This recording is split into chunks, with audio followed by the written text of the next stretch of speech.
Aujourd'hui, on s'est fait 2 heures de yoga ce matin, plus asana clinique 1 h 30 ou 2 heures, plus 2 heures de pratique encore cet après-midi. On en bouffe à toutes les sauces du yoga. Et du coup, là, la journée fatigante. Et j'en ai un peu marre, pour être honnête. J'en ai un peu marre du yoga. Je pense que ceux qui ont déjà vécu Samyak le savent. À la fois, on est super triste parce qu'on pense déjà à la fin, du coup, on n'a pas trop envie d'y être. Et puis d'un autre côté, j'ai aussi envie de retrouver ma petite vie, mon chéri, tout ça, tout ça. J'ai été super malade aujourd'hui, la nuit déjà. Et du coup, à 6 h du mat, c'était un peu dur. Je suis allée faire la pratique. Les 12 salutations au soleil étaient un peu laborieuses. Et arrivé à la première posture avec le beat sur les cuisses, j'ai craqué complètement et du coup je suis partie et je suis allée me reposer. Donc j'ai abandonné la pratique. C'est la première fois. Au début de ce cursus, il nous avait dit que voilà, c'était vraiment quelque chose d'obligatoire et que voilà, si on était malade, on n'avait qu'à aller à l'hôpital. Et si ça valait pas le coup d'aller à l'hôpital, c'est qu'on pouvait faire le yoga. J'avoue que voilà, là je me suis un peu... j'ai dû me reposer vraiment. Et j'ai même pas pris de petit-déj, moi qui adore ce petit-déj. Donc bon, c'est que vraiment ça allait pas trop. Et là ça va un peu mieux. Journée très très chaude aujourd'hui, très très chaude. Et Trupta n'a rien trouvé de mieux que de nous faire du vinyasa cet après-midi de 4 à 6. C'était super, mais c'était très intense. Alors, quel jour on est? Samedi, je sais pas quel jour. On compte en inversé maintenant, c'est-à-dire J-4 avant le départ. On avait dit que la troisième semaine, c'était la semaine de la crise. Bullshit, c'est la quatrième semaine. Tout le monde est vachement à cran, physiquement épuisé. On est beaucoup moins souple, fort, etc. que les 2 premières semaines, troisième semaine. Enfin là, on a beaucoup perdu, c'est normal apparemment. Et émotionnellement, ouais, c'est...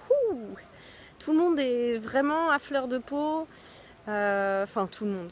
Non, pas tout le monde, mais en tout cas, il y a des choses qui ressortent un peu. Pas toujours positives. Et pour moi, c'est pareil. Vachement à cran, j'en ai un peu marre, j'ai envie de rentrer.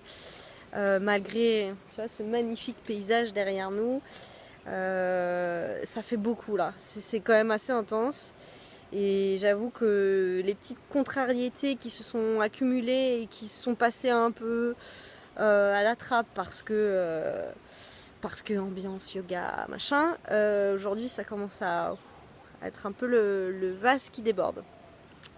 Heureusement, cet après-midi, Trupta nous a proposé un super cours de partner yoga, donc du yoga à deux, avec des super exercices. Tout le monde a bien rigolé, voilà, ça a maintenu l'ambiance assez bonne, donc c'est vraiment cool. Les bandas aujourd'hui. Qu'est-ce que c'est les bandas? C'est les fermetures. Ils sont 4.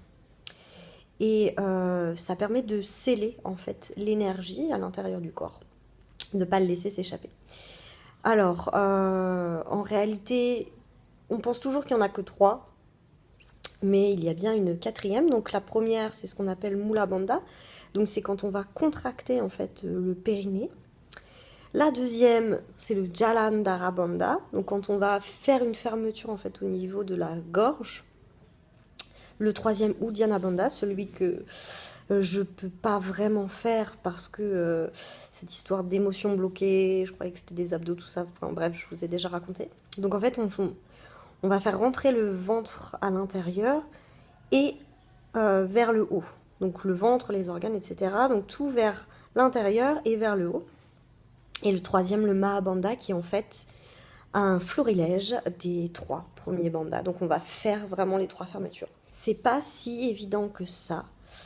Ça demande vraiment pas mal d'entraînement, pas mal de concentration. J'essaie de le faire pendant les pranayamas par exemple, pendant les asanas, les postures. Et là on a fait un exercice pour vraiment sentir la contraction du périnée. C'est quelque chose d'assez puissant. Donc on nous a vraiment bien expliqué qu'avant de faire des bandhas, c'est important quand même de nettoyer un peu les émotions, le bordel qu'on a à l'intérieur, et physiquement et là-dedans, parce que sceller quelque chose qui est négatif, c'est pas forcément hyper bon.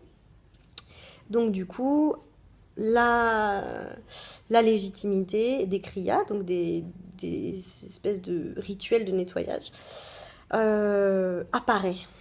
J'avais envie de changer un peu de coin et de vous montrer la jolie allée de palmiers et de vous parler d'un truc en fait depuis plusieurs jours en fait pendant le séjour. Je me suis ennuyée dans le sens où j'en avais marre un peu que ce soit toujours les mêmes trucs. C'est-à-dire on avait toujours le même planning, la pratique du matin, après philosophie, gna gna gna gna gna.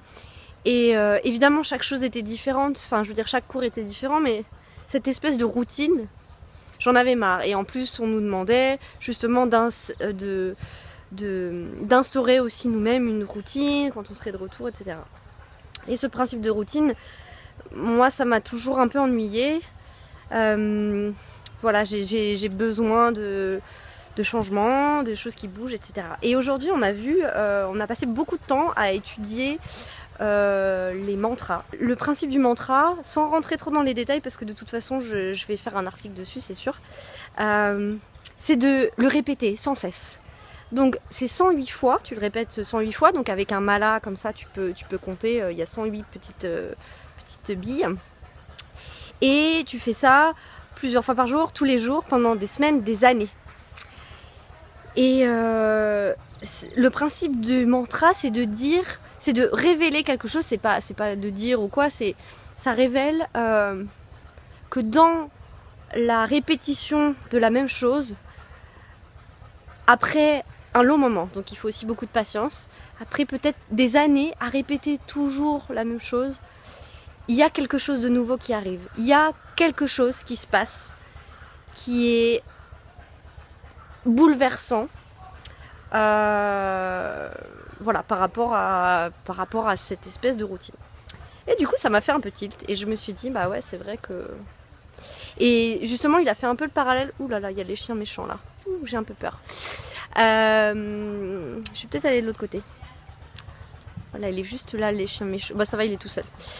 Et justement, bon je vais finir la vidéo après parce que je vais rentrer. Et donc je finis cette vidéo de retour dans ma petite chambre. Et ouais, le parallèle il avait été fait par Rakesh sur un couple qui passe des années ensemble, peut-être 30 ans, 40 ans, et qui forcément il y a beaucoup de routines qui s'installent, il y a une façon de vivre qui peut parfois peut-être paraître ennuyeuse.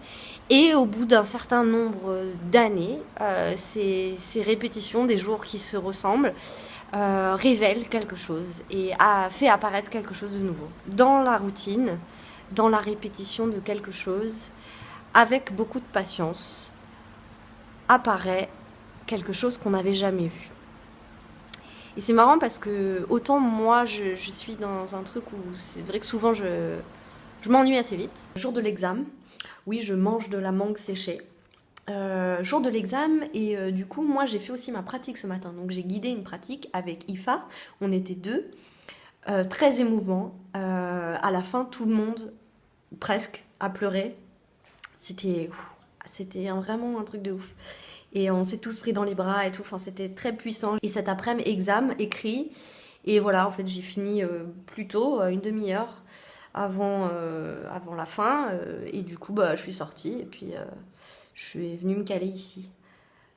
Très émotionnant ce dernier jour, même si je suis très contente de partir. Voilà, il y a un petit bout de moi qui va rester ici, je pense, et je pense que toutes les personnes qui ont fait Samyak se reconnaîtront aussi là-dedans. Voilà, peut-être qu'on se retrouve ce soir, parce que ce soir il va y avoir du chant, donc on verra si je vous le ferai sûrement partager.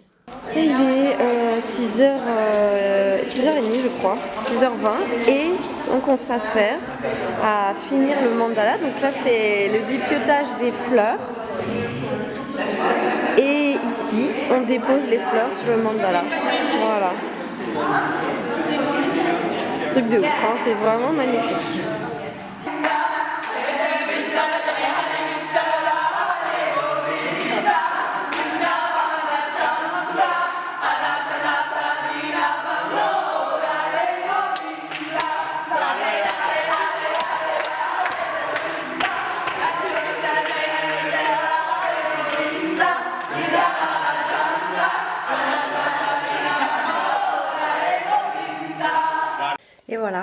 c'est la fin. Les bagages. Presque prêt. Là, je vais digérer ça pendant, je pense, une petite année avant de repartir pour une formation ou peut-être un Vipassana. Tadam! De retour à Paris, habillée comme une Parisienne. On est mercredi, 1er mars. Voilà, le voyage est fini. Je suis rentrée il y a 1 heure. Ce voyage, c'était une sacrée aventure aussi. Je l'ai partagé avec Cyril, voilà, compagnon de Samiac. Et truc de fou qui s'est passé et qui me fait vraiment dire que quand on veut vraiment quelque chose et qu'on l'exprime à l'univers et qu'on s'en remet après à cet univers, ben à un moment donné ça arrive. Exemple, pour blaguer, je disais on pourrait, est-ce que vous pouvez nous surclasser, voilà, enfin pour déconner. Un jour dans ma vie j'aimerais voyager en business class, juste pour savoir ce que ça fait. Et ben le deuxième vol, ce qui s'est passé c'est que Cyril, on lui avait pris sa place, son siège, et du coup il a été surclassé en business. Et voilà, ce mec est absolument adorable et il m'a proposé de passer la moitié du voyage en business, voilà, d'échanger en fait. Du coup j'ai passé quelques heures en business class, truc que j'avais jamais fait et quelque chose que voilà, j'avais envie de tester une fois dans ma vie, mais j'aurais jamais imaginé que ça se passe quelques heures après l'avoir exprimé, tu vois. Et ouais, truc de fou. Et voilà, je suis rentrée et je suis très contente d'être rentrée, j'ai reçu des jolies fleurs. Je sais pas si on les voit d'ici. Et la conclusion de cette aventure, je vais la laisser à mes camarades avec qui j'ai partagé cette aventure et à mes professeurs. Voilà, à suivre.